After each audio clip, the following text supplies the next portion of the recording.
الحمد لله وكفى وسلام على عباده الذين اصطفى أما بعد اللهم ألهمني رشدي وأعذني من شر نفسي۔ سامعین، میرے پاس کئی ذرائع سے ایک فتویٰ آیا جس نے جماعتی بھائیوں کو مزید پریشانی میں ڈال دیا ہے۔ اس فتوے کا تعلق مستورات کی جماعت سے ہے۔ جماعتی بھائی کہتے ہیں کہ ہم عورتوں کو جماعت میں تبلیغ کے لیے لے جاتے ہیں، اور جب ان سے کہا جاتا ہے کہ عورتوں کے ذمے بیرونی تبلیغ نہیں تو پلٹ کر کہتے ہیں کہ ہم تو انہیں دین سیکھنے کے لیے گھر سے نکالتے ہیں، دین کی تبلیغ کے لیے نہیں نکالتے۔ جب انہیں کہا جاتا ہے کہ دارالعلوم دیوبند کا فتویٰ ہے کہ عورتوں کو تبلیغی جماعت میں نکالنا حرام ہے، خواہ کسی بھی مقصد سے ہو، اور اس مسئلے میں مظاہر علوم سہارنپور بھی دارالعلوم کے ساتھ ہے، تو وہ کہتے ہیں کہ کسی زمانے میں ساتھ رہا ہوگا، مظاہر علوم کا کوئی نیا فتویٰ آیا ہو تو پیش کیا جائے۔ تو ان جماعتی بھائیوں سے عرض ہے کہ مظاہر علوم سہارنپور کا اب نیا فتویٰ بھی آ چکا ہے۔ وہ نیا فتویٰ کیا ہے اسے پورا سن لیجئے۔ سوال کرنے والا لکھتا ہے: بسمہ سبحانہ و تعالی، السلام علیکم ورحمۃ اللہ وبرکاتہ۔ کیا فرماتے ہیں حضرات مفتیان کرام مسئلہ ذیل کے بارے میں؟ مسئلہ یہ ہے کہ کیا مستورات کا تبلیغی جماعت میں جانا شرعاً جائز ہے؟ اگر جائز ہے تو کن شرائط کے ساتھ؟ اور اگر جائز نہیں ہے تو کیا تبلیغی بیانات میں مستورات کی جماعت میں جانے کی تشکیل کرنا درست ہے؟ شریعت کی روشنی میں جواب مرحمت فرمائیں۔ والسلام، محمد سہیل سہارنپوری، محلہ گنپت سرائے، محلہ پل بنجاران، سہارنپور۔ اب مظاہر علوم کا جواب سنیے۔ الجواب حامدً و مصلیٰ۔ اس سلسلے میں ہمارے اکابر کا اختلاف رہا ہے۔ بعض اکابر نے تو مطلقاً منع فرمایا ہے، اور بعض حضرات نے کچھ قیود و شرائط کے ساتھ اجازت دی ہے، مگر موجودہ حالات اور موجودہ وقت میں ان شرائط پر پورا اترنا بہت مشکل ہے۔ اس لیے مستورات صرف مقامی محنتوں میں ہی مقامی ذمہ داروں کے ماتحت شریک ہوں، دوسرے مقامات پر نہ ان کو لے جایا جائے اور نہ ان کی تشکیل کی جائے، یہ درست نہیں ہے، اس سے پرہیز کیا جائے۔ واللہ تعالی اعلم بالصواب۔ حررہ العبد شعیب احمد بستوی غفر لہ، معین مفتی، مظاہر علوم سہارنپور، 3/2/1445 ہجری۔ الجواب صحیح مقصود، 3/2/1445 ہجری۔ الجواب صحیح محمد طاہر عفی اللہ عنہ، 3/2/1445 ہجری۔ سامعین، جماعتی بھائیوں کی ایک منطق بڑی ہی عجیب و غریب ہے۔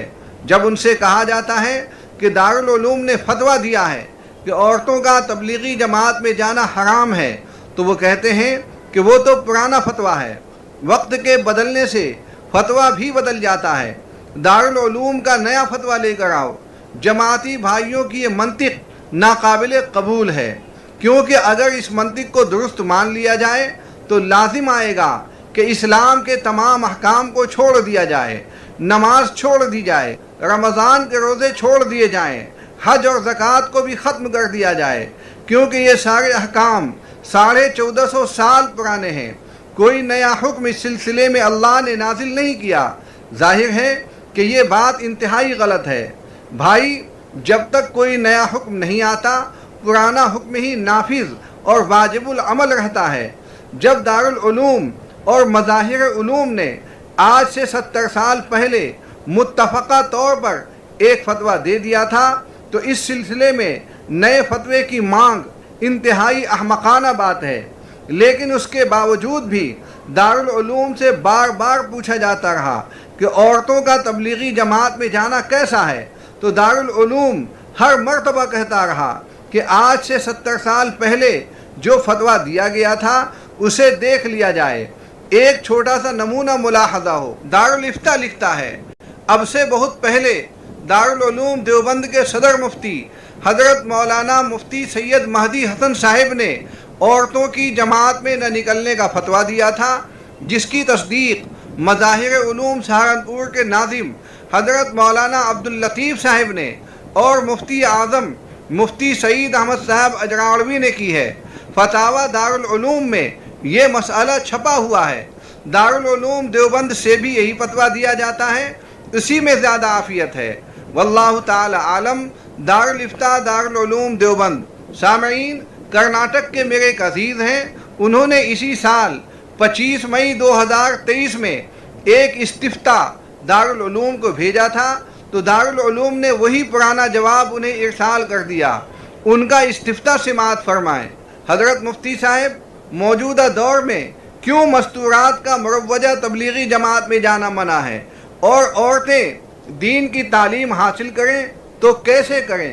تفصیل سے بتائیں تاکہ کچھ حضرات تک یہ بات پہنچانے میں آسانی ہو، جو عدم جواز کے قائل بھی ہیں اور جو جواز کے قائل بھی ہیں۔ ایک طرف عورتوں کی عفت و عصمت کو پیش نظر رکھ کر جو فتویٰ عدم جواز کا اداروں کی طرف سے دیا گیا ہے، وہ بھرپور پابندی کرنے کے لیے ہے، جس سے فتنے سے آسانی سے بچا جا سکتا ہے۔ اب دوسری طرف کچھ علماء نے جو جواز کا فتویٰ دیا ہے، اس کا بھرپور احترام کرنا چاہیے، کیونکہ یہ ان علماء نے بھی عورتوں کی عفت و عصمت کو بچانے کے لیے اجازت دی تھی تاکہ دین کی بیداری ان میں لائی جا سکے، مگر اس میں ایک کمی ہے کہ اس کا اختلاط بہت ہی نقصان دہ ہے، جیسے آغاز بھی اسی سے اور اختتام بھی اسی پر۔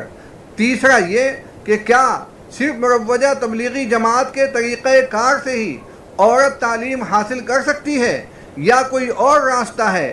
تو رہبری فرمائیں۔ سامعین، اس استفتاء کے جواب میں دارالعلوم کا قدیم فتویٰ بھیجنا واضح کرتا ہے کہ دارالعلوم جواز کے قائل مفتیوں کی دلیلوں سے مطمئن نہیں۔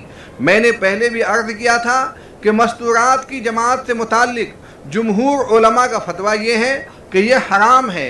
عورت خواہ پردے کا کتنا ہی نظم کر لے اور اپنی عفت و عصمت کے تحفظ کا کتنا ہی انتظام کر لے، مگر اسے تبلیغی جماعت میں نکلنے کی اجازت ہرگز نہیں دی جا سکتی۔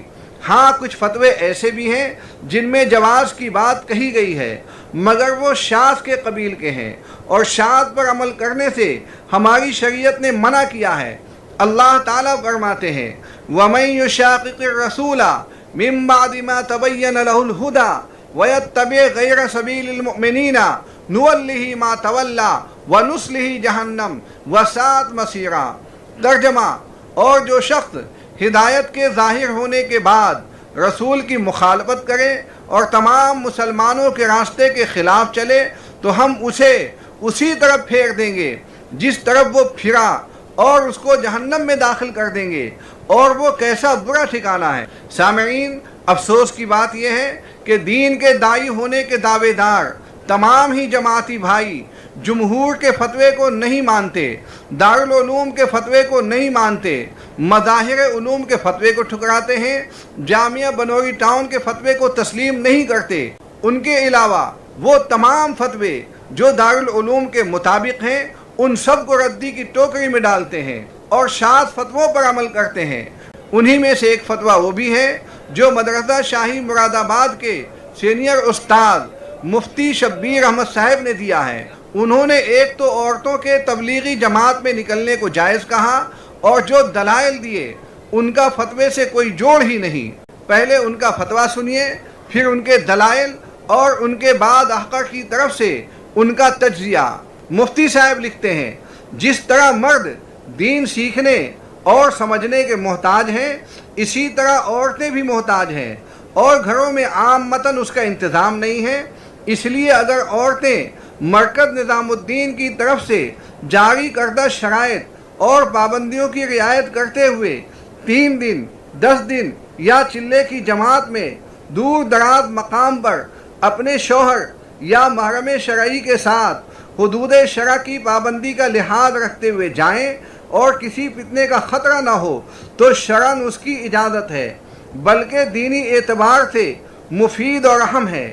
اور مستورات کی جماعت کا شوہر یا محرم کے ساتھ دور دراز سفر میں جانا ایسا ہی ہے جیسا کہ غزوات اور حج یا عمرے کے لمبے سفر پر جانا، جیسا کہ ذیل کی روایت سے ثابت ہوتا ہے۔ سامعین، یہ تو مفتی صاحب کا فتویٰ تھا۔ اس کے بعد انہوں نے 5 دلیلیں پیش کی ہیں۔ اب ان کی دلیلوں کا تجزیہ سنیے۔ انہوں نے پہلی دلیل پیش کرتے ہوئے حدیث پاک پیش کی۔ آپ صلی اللہ علیہ وسلم نے فرمایا لا يخلون رجل بامرأة الا مع ذی محرم فقام رجل فقال یا رسول اللہ امراتی خرجت حاجتا واکتتبت فی غزوة کذا وکذا قال ارجع فحج مع امراتی کا۔ ترجمہ: کوئی بھی مرد کسی غیر محرم خاتون کے ساتھ تنہائی میں نہ بیٹھے، ہاں ساتھ میں خاتون کا کوئی محرم ہو تو اور بات ہے۔ یہ سن کر ایک آدمی کھڑا ہوا اور بولا یا رسول اللہ، میری بیوی حج کے لیے نکل گئی ہے اور میرا نام فلاں فلاں غزوے میں لکھا گیا ہے، میں کیا کروں؟ تو آپ صلی اللہ علیہ وسلم نے فرمایا واپس چلا جا اور اپنی بیوی کے ساتھ حج کر لے۔ اس حدیث کے راوی حضرت عبداللہ ابن عباس رضی اللہ تعالیٰ عنہما ہیں۔ امام بخاری رحمۃ اللہ علیہ نے اپنی کتاب صحیح میں اسے نقل کیا ہے۔ حدیث نمبر ہے 5233۔ اسی طرح امام مسلم رحمۃ اللہ علیہ نے بھی اپنی صحیح میں اسے نقل کیا ہے۔ حدیث نمبر ہے 1341۔ اس حدیث میں عورت کے اکیلے سفر حج کو برا سمجھا گیا ہے اور شوہر سے کہا گیا ہے کہ تو بھی اس کے ساتھ حج کو چلا جا۔ حالانکہ حضور صلی اللہ علیہ وسلم چاہتے تو یہ بھی کہہ سکتے تھے کہ جب تیرا نام جہادی سفر میں لکھ لیا گیا ہے تو جہاد کر لے، اور اپنی بیوی سے کہہ دے کہ وہ بھی حج کا ارادہ چھوڑ کر تیرے ساتھ جہاد میں نکل جائے۔ اس حدیث سے یہ کہاں ثابت ہوتا ہے کہ عورت کے لیے تبلیغی جماعت میں جانا جائز ہے، بلکہ اس سے تو یہ معلوم ہوتا ہے کہ عورت جہاد میں نہ جائے، اور جماعت والے تبلیغی جماعت کو جہاد سمجھتے ہیں، اور عورت جہاد میں نہیں جا سکتی تو تبلیغی جماعت میں کیسے جا سکتی ہے؟ سامعین، اب دوسری دلیل کا تجزیہ سنیے۔ مفتی صاحب نے دوسری حدیث یہ پیش کی تھی لا تسافر المرأة الا مع ذی محرم ولا يدخل عليها الا ومعها محرم فقال رجل یا رسول اللہ انی اريد ان اخرج في جيش كذا وكذا وامرأتی تريد الحج فقال اخرج معها۔ کوئی بھی عورت محرم کے بغیر سفر میں نہ نکلے اور غیر محرم عورت کے پاس کوئی بھی مرد بغیر محرم کے نہ جائے۔ تو یہ سن کر ایک آدمی کھڑا ہوا اور بولا یا رسول اللہ، میں فلاں فلاں لشکر کے ساتھ جہاد کے لیے نکلنے کا ارادہ رکھتا ہوں اور میری بیوی حج کا ارادہ رکھتی ہے، تو میں کیا کروں؟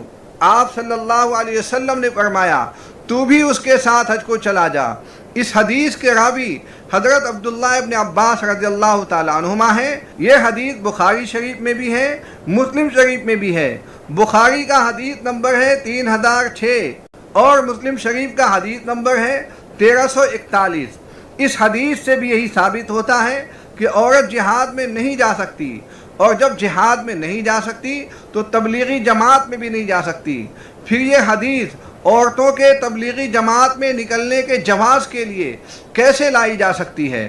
سامعین، اب مفتی صاحب کی تیسری دلیل اور اس کا تجزیہ سنیے۔ کان رسول اللہ صلی اللہ علیہ وسلم یغزو بأم سلیم ونسوۃ من الانصار معه اذا غزا فیسقین الماء ویداوین الجرحى۔ حضور صلی اللہ علیہ وسلم جب غزوے میں نکلتے تو ام سلیم رضی اللہ تعالی عنہا اور انصار کی کچھ خواتین کو اپنے ساتھ لے جاتے، تو وہ عورتیں غزوے میں جا کر مجاہدین کو پانی پلاتی اور زخمیوں کی دوا دارو کرتی۔ اس حدیث کے راوی حضرت انس ابن مالک رضی اللہ تعالیٰ عنہ ہیں۔ امام مسلم نے اپنی صحیح میں اسے نقل کیا ہے۔ حدیث نمبر ہے 1810۔ اس حدیث سے عورتوں کا جہاد میں جانا ثابت تو ہوتا ہے، مگر ان کا مقصد بھی بتا دیا گیا ہے کہ وہ جہاد میں حصہ لینے کے لیے نہیں جاتی تھیں، بلکہ زخمیوں کی مرہم پٹی اور دوا دارو کے لیے جاتی تھیں۔ اب مفتی شبیر صاحب سے سوال یہ ہے کہ تبلیغی جماعت میں عورتیں تبلیغ کے لیے جاتی ہیں یا جماعتی بھائیوں کو پانی پلانے اور ان کی مرہم پٹی کے لیے جاتی ہیں؟ اگر تبلیغ کے لیے جاتی ہیں تو اس حدیث سے ثابت نہیں، اور اگر کہیں کہ وہ پانی پلانے اور جماعتی بھائیوں کی مرہم پٹی کے لیے جاتی ہیں تو یہ کھلا ہوا جھوٹ ہے۔ سامعین، مفتی شبیر صاحب نے اپنے موقف پر چوتھی دلیل پیش کی، کننا نغزو مع النبی صلی اللہ علیہ وسلم فنسقی القوم ونخدمهم ونرد الجرح والقتل الى المدینہ۔ حضرت ربیہ بنت معوذ ابن عفرہ کہتی ہیں کہ ہم خواتین حضور صلی اللہ علیہ وسلم کے ساتھ غزوے میں جایا کرتی تھیں، ہم مجاہدین کو پانی پلاتی تھیں، ان کی خدمت کرتی تھیں، زخمیوں اور شہیدوں کو مدینے واپس کرتی تھیں۔ امام بخاری رحمۃ اللہ علیہ نے اس حدیث کو اپنی صحیح میں نقل کیا ہے اور حدیث اعلیٰ درجے کی ہے۔ اس حدیث سے بھی یہی ثابت ہوتا ہے کہ غزوے میں بس وہی عورتیں جایا کرتی تھیں جنہیں دوا دارو اور زخمیوں کی مرہم پٹی کا تجربہ تھا۔ وہ تلوار لے کر مردوں کی طرح کفار سے لڑنے نہیں جاتی تھیں۔ یہاں بھی مفتی صاحب سے سوال یہی ہے کہ جماعتی عورتیں جماعت میں تبلیغ کے لیے جاتی ہیں یا جماعتی بھائیوں کو پانی پلانے اور ان کی مرہم پٹی کے لیے؟ اگر کہیں کہ تبلیغ کے لیے جاتی ہیں تو یہ اس حدیث سے ثابت نہیں ہوتا، اور کہیں کہ جماعتی بھائیوں کو پانی پلانے اور ان کی مرہم پٹی کے لیے جاتی ہیں تو یہ جھوٹ ہے۔ سامعین، مفتی شبیر صاحب کی اب پانچویں اور آخری دلیل بھی سنیے اور احقر کی جانب سے اس کا تجزیہ۔ انہوں نے حضرت سلمہ ابن اکوع رضی اللہ تعالیٰ عنہ کی یہ حدیث پیش کی، غزوت مع رسول اللہ صلی اللہ علیہ وسلم 7 غزوات ومع زید بن حارثہ 9 غزوات امرہ رسول اللہ صلی اللہ علیہ وسلم۔ ترجمہ: میں نے نبی کریم صلی اللہ علیہ وسلم کے ساتھ 7 غزوے اور زید بن حارثہ رضی اللہ تعالیٰ عنہ کے ساتھ 9 غزوات میں شرکت کی۔ حضور صلی اللہ علیہ وسلم نے زید بن حارثہ کو ہمارا امیر بنایا تھا۔ اس حدیث کے راوی سلمہ ابن اکوع رضی اللہ تعالیٰ عنہ ہیں۔ اس حدیث کو نقل کیا ہے علامہ ابن حبان نے اپنی صحیح ابن حبان میں، حدیث نمبر ہے 7174۔ اس حدیث سے بھی مفتی صاحب کا موقف ثابت نہیں ہوتا، بلکہ حیرت ہے کہ مفتی صاحب یہ حدیث یہاں کیوں لے کر آئے۔ اس میں تو عورت کے جہاد کا دور دور تک بھی کوئی تذکرہ نہیں۔ شاید انہوں نے سلمہ کو صحابیہ اور کوئی عورت سمجھ لیا، جبکہ یہ سلمہ مرد ہیں نہ کہ عورت۔ ان کا پورا نام سلمہ ابن اکوع ہے۔ مفتی صاحب کی بیان کردہ اس حدیث سے عورتوں کا تبلیغی جماعت میں جانا کیسے ثابت ہوتا ہے؟ کوئی مجھے سمجھا سکتا ہو تو سمجھائے۔ میں نے بہت غور کیا تو اسی نتیجے پر پہنچا کہ مفتی صاحب نے بددھیانی میں یہ حدیث یہاں نقل کر دی ہے، ورنہ تو اس کا جوڑ ان کے موقف سے دور دور تک نظر نہیں آتا۔ ابھی چند دن پہلے ان کا ایک آڈیو سنا، وہ ایک ڈاکٹر صاحب سے عورتوں کی جماعت کے بارے میں بات کر رہے تھے۔ ڈاکٹر صاحب کے استفسار پر انہوں نے یہ جواب دیا کہ اگر فتنہ نہ ہو تو عورت جماعت میں جا سکتی ہے۔ جب ڈاکٹر صاحب نے ان سے پوچھا کہ یہ دور فتنے کا ہے یا نہیں تو وہ کوئی جواب نہ دے سکے۔ سچی بات یہ ہے کہ جو لوگ تبلیغی جماعت میں عورتوں کے نکلنے کو جائز کہتے ہیں ان کے پاس کوئی شرعی دلیل نہیں۔ ان کے پاس نہ تو قرآنی دلیل ہے، نہ حدیثی دلیل، نہ سلف کی عبارتیں۔ ہاں قیاس ہیں، وہ بھی قیاس مع الفارق۔ وہ لوگ اولاً مروجہ تبلیغی جماعت میں نکلنے کو جہاد کہتے ہیں، پھر تبلیغی جماعت کو مجاہدین کے درجے میں اتارتے ہیں، اور پھر جہاد سے متعلق آیت و احادیث لا کر ان میں تحریف کرتے ہیں۔ یہ سلسلہ ٹھیک نہیں ہے، اس سے آخری حد تک بچنے کی ضرورت ہے۔ سامعین، کسی کے ذہن میں آ سکتا ہے کہ چلو حضور صلی اللہ علیہ وسلم کے دور میں عورتیں جہاد کے لیے نہ صحیح مرہم پٹی کے لیے تو جاتی تھیں، اسی پر قیاس کرتے ہوئے ہم کہتے ہیں کہ عورتوں کو بھی تبلیغی جماعت میں نکلنا چاہیے۔ تو اس کا جواب یہ ہے کہ عورتوں کو زخمیوں کی دوا دارو کے لیے پہلے اجازت تھی، بعد میں ختم ہو گئی۔ یہ حدیث سن لیجئے۔ قبیلہ بنو قضاء کے خاندان عذرا کی ایک خاتون حضرت ام کبشہ رضی اللہ تعالیٰ عنہ نے عرض کیا، یا رسول اللہ صلی اللہ علیہ وسلم، آپ مجھے اجازت دیتے ہیں کہ میں فلاں لشکر میں چلی جاؤں؟ آپ نے فرمایا نہیں۔ انہوں نے کہا، یا رسول اللہ، میرا لڑنے کا ارادہ نہیں ہے، میں تو چاہتی ہوں کہ زخمیوں کی مرہم پٹی کروں اور بیماروں کا علاج کروں یا ان کو پانی پلا دوں۔ آپ نے فرمایا کہ اگر مجھے اس بات کا خطرہ نہ ہوتا کہ عورتوں کا جنگ میں جانا مستقل سنت بن جائے گا اور کہا جائے گا کہ فلاں عورت بھی تو گئی تھی اس لیے ہم بھی جنگ میں جائیں گی، حالانکہ ہر عورت کا جہاد میں جانا مناسب نہیں ہے، تو میں تمہیں ضرور اجازت دیتا، اس لیے تم گھر بیٹھی رہو۔ سامعین، یہ حدیث طبرانی کی ہے اور اعلیٰ درجے کی ہے۔ دیکھیے کتنی واضح حدیث ہے، اس میں صاف صاف بتایا گیا ہے کہ عورتیں جہاد میں نہیں جا سکتی، پھر بھی تبلیغی جماعت میں نکلنے کے جواز کو ثابت کرنے کے لیے منسوخ حدیثیں پیش کرنا کہاں کا انصاف ہے۔ اللہ سے دعا ہے کہ ہمیں ناحق کی ضد اور بلا وجہ کی ہر دھرمی سے بچائے۔ وآخر دعوانا ان الحمد للہ رب العالمین۔